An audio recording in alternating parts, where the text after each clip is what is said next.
अस्सलाम वालेकुम guys, hope so you would be fine and doing well nowadays. तो students, आज हम करने वाले हैं word problem ratio and proportion के। ठीक है, रेशोज़ के जो हमने वर्ड प्रॉब्लम हैं कुछ किए हैं और आज हम करेंगे प्रोपोर्शन के वर्ड प्रॉब्लम्स। बेसिकली प्रोपोर्शन में टू टाइप के वर्ड प्रॉब्लम्स होते हैं। एक होता है प्रोपोर्शन खुद टू टाइप्स का होता है, वो ये है कि एक होता है डायरेक्ट प्रोपोर्शन एंड सेकंड होता है इनडायरेक्ट प्रोपोर्शन। ठीक है guys, what is direct proportion? Direct proportion क्या होता है कि इफ़ टू क्वांटिटीज़, ये डेफिनेशन मैंने लिखी हुई है फर्स्ट ऑफ ऑल यहाँ पे।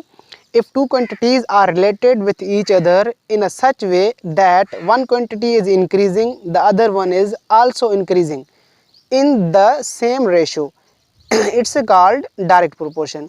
इसका मतलब ये है, अगर हम एक क्वांटिटी को बढ़ा रहे हैं, यानी एक जो एक क्वांटिटी मिली है हमें रेशो की, अगर उसे हम बढ़ा रहे हैं तो दूसरी क्वांटिटी भी बढ़ रही हो तो उसे हम कहते हैं कि डायरेक्ट प्रोपोर्शन।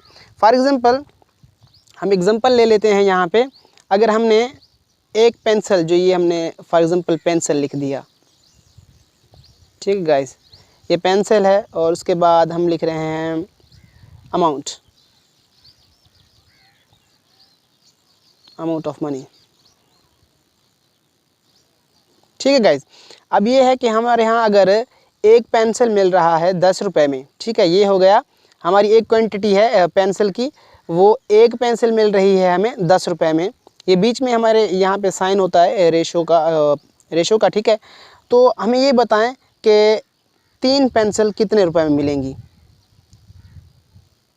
अब यहाँ पे एक्स लिखने का मकसद ये है कि वो हमें फाइंड करनी है।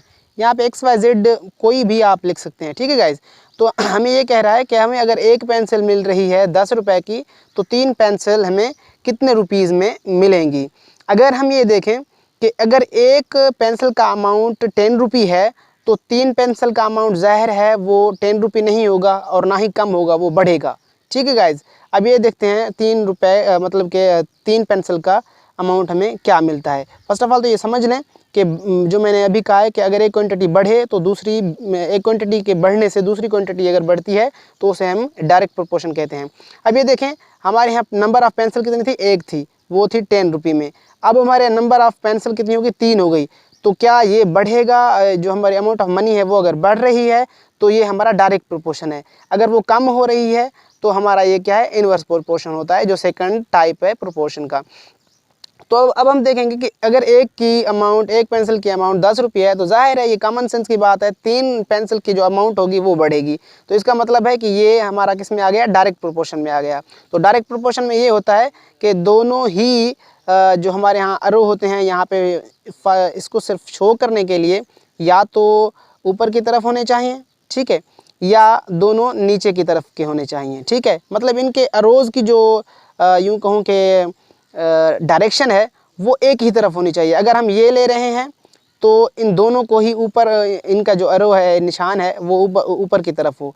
अगर हम नीचे ले रहे हैं तो दोनों का नीचे हो। इसका मतलब है ये डायरेक्ट प्रोपोर्शन है। ठीक है, ऐसा ना हो कि एक का एरो नीचे हो और दूसरे का ऊपर हो, तो ये इन्वर्स प्रोपोर्शन कहलाता है। डायरेक्ट प्रोपोर्शनल के लिए ये है कि दोनों का एरो एक ही साइड मतलब कि डायरेक्ट कर रहे हो हमें। अगर हम इस तरीके से ले लें 1:3 प्रोपोर्शन, ये ले रहे हैं हम इस एरो के लिहाज से 1:3, ठीक है, और फिर इस एरो के लिहाज से लेंगे 10:x, ठीक है। और मीन्स के साथ हमें प्रोडक्ट होती है और एक्सट्रीम के साथ, ठीक है, क्योंकि हमने ये पढ़ा था पीछे, the product of means is equals to the product of extremes, then हमारा वो प्रोपोर्शन कहलाता है। अब ये देखें, इनकी मतलब कि जो है प्रोडक्ट और एक्सट्रीम की प्रोडक्ट अगर हमारे यहाँ इक्वल आती है इस एक्स को फाइंड करने के बाद, तो हमारा ये क्या कहलाएगा? प्रोपोर्शन कहलाएगा। अगर प्रोपोर्शन होगा तो फिर क्या है? डायरेक्ट इनडायरेक्ट प्रोपोर्शन हमने मतलब कि फाइंड करना होता है। अब ये देखते हैं 30 हो गया। अब इसको मल्टीप्लाई करें, इसे 10 से 3 को अगर मल्टीप्लाई करेंगे तो 30 होगा। ये x को x से मल्टीप्लाई x होगा, ठीक है। तो हमारे x की जगह क्या आ गया? x की जगह आ गया 3, मतलब x का जो हमें वैल्यू मिला है वो 3 है, ठीक है गाइज, सॉरी 30 है। x का वैल्यू हमें 30 मिल गया। अब ये कैसे हो गया? देखें 1:10 था, एंड 3 रेशो हो गया 30। अब ये है the product of extreme and the product of means. अगर हमारी इक्वल होती है तो ये प्रोपोर्शन में है, अगर वो इक्वल नहीं होती है तो ये प्रोपोर्शन में नहीं है। ठीक है गाइज, क्योंकि हमने फाइंड भी करना होता है। अगर हमने आंसर निकाल लिया तो इसका मतलब ये नहीं है कि वो हमारा राइट भी हो। तो हमें प्रूव करने के लिए फर्स्ट ऑफ ऑल इनकी प्रोडक्ट्स आपस में मतलब कि मल्टीप्लाई करनी पड़ती हैं। अब यहाँ क्या था, 1 एंड 30 था, ये 3 एंड मतलब यहाँ x का वैल्यू 30 मिला था, तो अब हम क्या लिखेंगे 1 3 रेशो प्रोपोर्शन 10 रेशो 30। अब ये देखें इनको मल्टीप्लाई करने से क्या इनकी दोनों साइड इक्वल होती हैं, बिल्कुल। 3 को मल्टीप्लाई करें 30 से इक्वल टू एंड 1 को मल्टीप्लाई करें 30 से, तो ये एक दूसरे के इक्वल आ गए। तो इसका मतलब है ये जो हमने सम किया है, ये जो हमने प्रॉब्लम किया है, ये बिल्कुल ही प्रोपोर्शन में है। और दूसरी बात ये डायरेक्ट प्रोपोर्शन है, क्योंकि अब देखें अगर 1 हमारी क्वांटिटी थी पेंसिल की, तो हमारे यहाँ RS कितने थे 10 थे। अगर वो बढ़ रही है 3 हो गई तो उसका आंसर क्या आ गया 30 आ गया। ये ज़ाहिर है 10 से भी 30 बड़ा है तो बढ़ रहा है, मतलब अमाउंट भी हमारी बढ़ रही है। तो ये हो गया हमारा डायरेक्ट प्रोपोर्शन। अब यहाँ पे हमने एक एग्जांपल लिया है, a car covers a distance of 150 kilometers in 3 hours. If its speed is constant, what distance it will be covering in 5 hours. अब देखें ये एक कार है फॉर एग्जांपल, ठीक है। अ कार कवर्स डिस्टेंस, ठीक है, हम डिस्टेंस ले लेते हैं। ये एक डी हम शो कर रहे हैं डिस्टेंस को, एंड वो स्पीड को शो कर रहे हैं, ठीक है गाइज। स्पीड नहीं, आवर्स को शो करेंगे, आवर्स को, ठीक है। अब देखें एक कार कितना डिस्टेंस जो है ना वो कर रही है, तय कर रही है 150 किलोमीटर्स, ठीक है। 150 किलोमीटर्स कितने आवर्स में, रेशो है 3 आवर्स में। अब ये कह रहा है कि अगर 5 घंटे हमें मुयस्सर हों तो वो कार कितना डिस्टेंस कवर करेगी। अब कितने हमें घंटे मिले हुए हैं 5, तो हमें डिस्टेंस फाइंड करना है। XYZ आप यहाँ कोई भी लिख सकते हैं, ठीक है गाइज। अब हमने क्या फाइंड करना है, डिस्टेंस फाइंड करना है। अब देखें अगर एक कार है वो 3 आवर्स में 150 किलोमीटर तय कर रही है, ठीक है। अब 3 आवर्स में एक कार 150 किलोमीटर तय कर रही है, तो 5 आवर्स में क्या वो कम डिस्टेंस तय करेगी या ज़्यादा? एब्सोल्युटली वो ज़्यादा ही मतलब कि डिस्टेंस कवर करेगी। तो इस लिहाज से ये क्या हुए, अगर ये हमारा इस तरीके से ले लें, फर्स्ट ऑफ ऑल हमने एक को तो ले ही लेना होता है किसी के अरो के लिहाज से। अगर ये हमारे यहाँ बढ़ रहा है 3 से 5 हो रहा है, मतलब कि 3 आवर्स से 5 आवर्स हो गया, तो 3 आवर्स में हमारे 150 किलोमीटर तय कर रही थी कार, तो 5 आवर्स में एब्सोल्युटली ज़्यादा ही मतलब कि जो है ना तय करेगी। तो इसको भी हम इस तरीके से ले लेते हैं इस सेम एरो से, क्योंकि डायरेक्ट प्रोपोर्शन है। तो डायरेक्ट प्रोपोर्शन के लिए हमने क्या करना होता है, अब यहाँ से ये लें, अगर इसको ले लें हमारे हम first 150 ratio x and proportion 3, ये हमारा इसको नीचे से डायरेक्ट कर रहा है तो ऊपर से 3 आएगा, 3 रेशो 5। तो इसको मल्टीप्लाई करेंगे मीन्स को एंड एक्सट्रीम को मल्टीप्लाई करेंगे ऊपर से, तो ये क्या हो गया 3x इज इक्वल टू वाट, 15 को 5 से मल्टीप्लाई करेंगे तो 60 होता है, sorry 75 and now we are solving for x is equal to 75 over 3। तो ये इतना टेबल जाता है 2 टाइम्स एंड इधर तो 5 टाइम्स, तो x इज इक्वल टू वाट 2 5।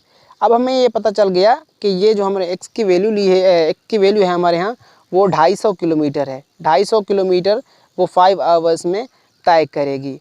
अब देखते हैं क्या ये 250 किलोमीटर जो हमने निकाला है क्या वो करेक्ट भी है या रॉन्ग है, क्योंकि हमने आंसर को भी वेरीफाई करना होता है। ऐसे ना हो कि हमने जो आंसर निकाला हो वो रॉन्ग हो, तो उसको वेरीफाई करने के लिए हम क्या करते हैं, यहाँ पे 250 लिखते हैं। अब देखें रेशो 3 एंड ये था हमारा डिस्टेंस और ये है हमारा आवर्स, तो हमारे 250 हो गए, 250 किलोमीटर एंड 5 आवर्स। अब ये देखें इनडायरेक्ट था या सॉरी डायरेक्ट था, तो हम इन्हें सेम ले लेते हैं 150 सॉरी हाँ 150 ratio 250 and ratio 3 ratio not, ये प्रोपोर्शन है 3 एंड 5। तो अब हम एक्सट्रीम को एक्सट्रीम से मल्टीप्लाई करेंगे, मीन्स को मीन से मल्टीप्लाई करेंगे, तो ये कितना हो जाएगा, ये हो जाएगा 5 को मल्टीप्लाई करेंगे इधर से तो ये इतना होगा इक्वल्स टू, अब इसको मल्टीप्लाई करेंगे 3 को इससे, 3 0 0, 3 4 5 द 15 एंड 3 2 द 7 7 इज 1, तो ये हमारा इक्वल आ गया 750 is equals to 750। It means ये जो हमने सम किया है उसका 250 हमने आंसर निकाला था कि 5 आवर्स में वो 250 किलोमीटर कवर करेगा, तो वो हमारा प्रूव हो गया, क्योंकि हमारे यहाँ the product of extreme and the product of means जो है वो इक्वल आ गई। तो ये था डायरेक्ट प्रोपोर्शन। तो अब हम चलते हैं समझते हैं कि क्या हमारा जो सेकंड है वो इन्वर्स प्रोपोर्शन। जी, इन्वर्स प्रोपोर्शन या डायरेक्ट प्रोपोर्शन सेम होता है। तो इन्वर्स प्रोपोर्शन में क्या है, when two quantities of ratios are related with each other in such a way when one quantity of ratio increases and the other quantity of ratio decrease, then it's called inverse proportion।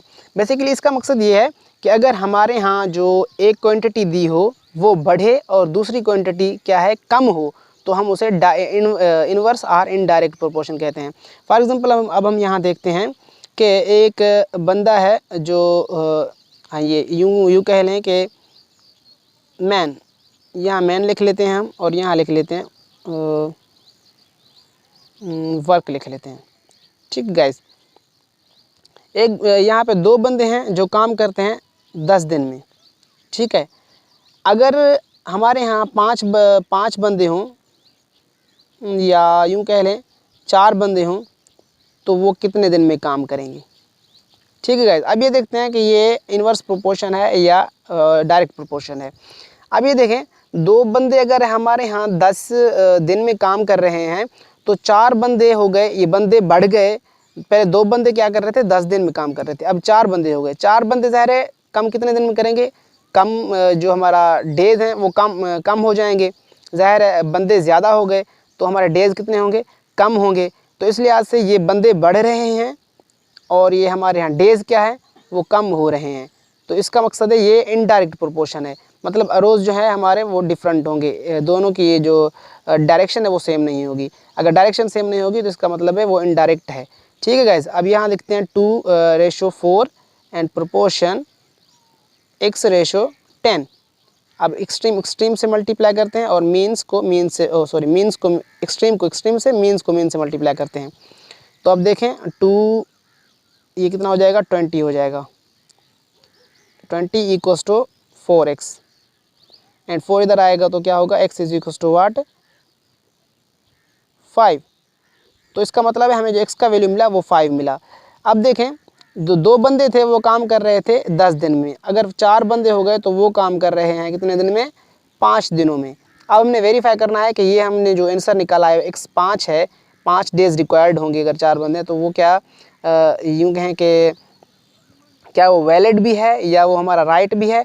अगर right है तो हमने prove करना है यहाँ पे 5 को रख के, 5 को अगर यहाँ पे रखेंगे तो 5 इधर आ जाएगा, 5 इधर आ गया तो ये 5 मल्टीप्लाई बाय 5 क्या होता है, 20 होता है, एंड 2 मल्टीप्लाई बाय 2 क्या होता है, 20 होता है। तो हमारा ये बिल्कुल प्रूव हो गया, मतलब कि हमारा जो आंसर था वो करेक्ट है। एंड आल्सो कि जो हम इन्वर्स प्रोपोर्शन कहते हैं वो इस टाइप के मतलब कि जो प्रॉब्लम आते हैं उनको इन्वर्स प्रोपोर्शन में गिना जाता है। और हम एक अदर एग्जांपल ले लें जिसमें if 6 people complete a work in 10 days, if 6 people complete a work in 10 days, then what will the number of people required if we have to complete the same work in 5 days। अब देखें, ये कह रहा है कि जो बंदे हैं 6 वो डेज़ ले रहे हैं हमारे यहाँ कितने, 10। ठीक है, अब ये जो 6 बंदे हैं वो 10 डेज़ में वर्क हमारा कंप्लीट करते हैं। तो अब हमें ये देखना है कि 5 डेज़ में हमें कितने बंदे चाहिए जो हमें काम करके दें। अब हमें कम टाइम जो है हमें कम मिल रहा है, 5 डेज़ मिल रहे हैं, तो कितने बंदे चाहिए होंगे जो हमारे यहाँ काम को कंप्लीट कर सकें। अब देखना ये है, पहले दिन कितने थे, 10 थे, तो रिक्वायर्ड बंदे कितने थे, 6 थे जो वो काम कंप्लीट कर लेते थे। अब डेज़ कितने हो गए, 5 हो गए, तो ज़ाहिर है बंदे बढ़ाएंगे तो डेज़ 5 डेज़ में हमारा काम हो जाएगा। अगर हम इसे एक तरफ का रो ले लेते हैं ये नीचे की तरफ ले लेते हैं। फॉर एग्जांपल इस एक को ले लेना चाहिए आपने, फिर आपको समझ आ जाएगा। अब देखें ये बंदे बढ़ रहे हैं और टाइम कम हो रहा है, ठीक है, सॉरी ये जो हमारा टाइम है वो कम हो रहा है और हमारे जो बंदे हैं वो बढ़ रहे हैं, तो ये क्या होगा, इन्वर्स प्रोपोर्शन होगा। इन्वर्स प्रोपोर्शन होगा तो दोनों की डायरेक्शन डिफरेंट हो जाएगी। तो अब हम देखते हैं x/6 प्रोपोर्शन 10/5। अब ये मल्टीप्लाई करेंगे कि मीन्स को मीन्स के साथ एंड एक्सट्रीम को एक्सट्रीम के साथ। ये कितना हो जाएगा, 5x = 60, ठीक है। अब ये x के लिए सॉल्व करेंगे तो x = वाट, 5 उधर जाएगा,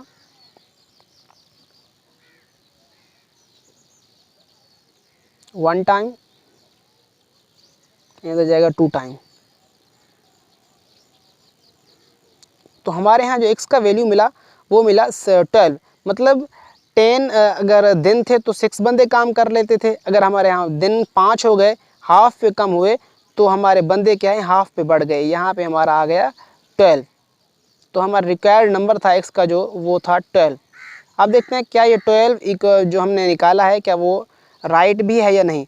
तो वही सेम मेथड, यहाँ पे अगर आप 12 रखेंगे, उसको मल्टीप्लाई करेंगे 5 से तो 60 आएगा, और 6 को 5 से मल्टीप्लाई करें तो आंसर 60 आएगा। तो 60 = 60। तो इसका मतलब है हमारा ये आंसर जो हमने निकाला है वो बिल्कुल ही करेक्ट है। अब यहाँ पे एक ट्रिक है जो मैं आपको बताने जा रहा हूँ कि अगर हमारे यहाँ MCQs में ऐसे क्वेश्चन आ जाएं तो उन्हें सॉल्व कैसे करें। वो तो ज़ाहिर है टाइम टेकिंग नहीं होने चाहिए, उन्हें जल्दी में सॉल्व कर लेना चाहिए। तो इस लिहाज से यहाँ पे मैं आपको ट्रिक बता देता हूँ डायरेक्ट एंड इनडायरेक्ट को सॉल्व करने की।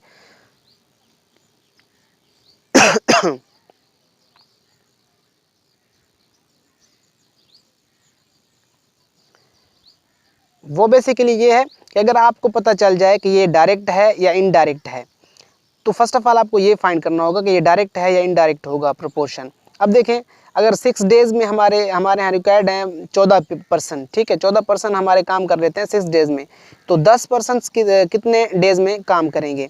अब देखें हम इसे एक ले लेते हैं, फॉर एग्जांपल कोई ना कोई डायरेक्शन इसके लिए लेते हैं।